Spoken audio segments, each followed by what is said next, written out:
Hi everyone, this is Inge Schovermans. She's teacher at FICO in Belgium and in Poland, and she's here to speak a little bit about her lecture in the International Online Students Day in Ocean.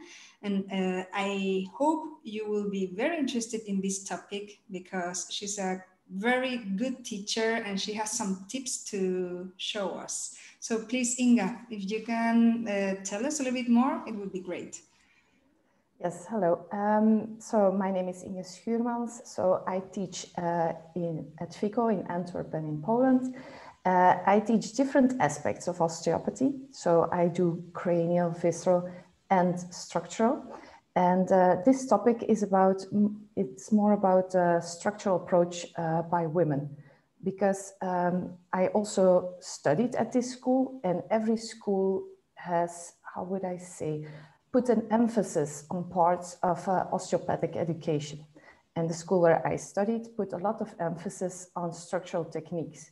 So in the beginning, I really thought, oh, I'm going to learn very well my manipulations. That is also why I chose to study here. But in the beginning, it was also quite frustrated. And not only in the beginning, but even after some time, it was frustrating because I couldn't manage to do all these things my teachers were showing me. And I had fellow students and they were saying, yeah, but maybe these manipulations, they are not that important. Let's do more cranial and visceral. And I thought, no, I really don't want to do it that way. I want to be an osteopath. I want to do everything very well. Lots of frustration, lots of tears, lots of comments and so on. But I managed, except from being a student. I also worked in a group clinic with other osteopaths, and also they were very good in their manipulations, their structural techniques.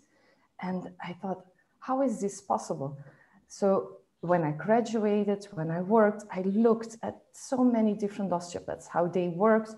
And then I noticed that in general, we try to copy what our teachers are doing.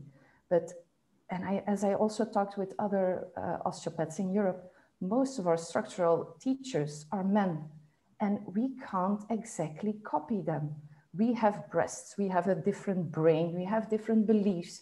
So I think it's important that we at least add some things that are maybe more, how would I say, helpful for women. And not only women, but there are also men that are not that tall, that do not have the power or the speed. So I think that is important to add something. So my purpose in the lecture is to give some tips and tricks. Also to talk about the things that we think we can't do it. So it's about our beliefs, and that there are a lot of things that are not true.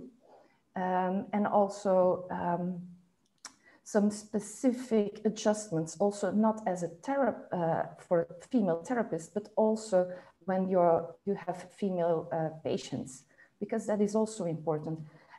Because my teachers always said, oh, you have to pay attention to this or to something else. But often they forget about the fact that the morphology between men and women is different. And they only talk about how they would do it. And I've noticed with my students, when I say, I do it this way, and then lots of students are, oh yeah, finally a woman that says, I do it this way, and they follow my advices easier. So I do hope I can add some, well, tips, tricks, and information. Thank you. Well, I love that you're going to talk about this, as you know, because I think that sometimes women and many men as well find it difficult to achieve technically the different techniques that we learn at the schools. But sometimes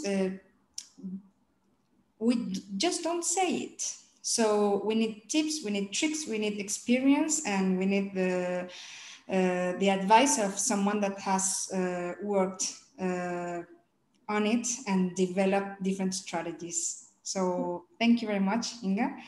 and see you in the International Day. Okay. Bye. Bye-bye.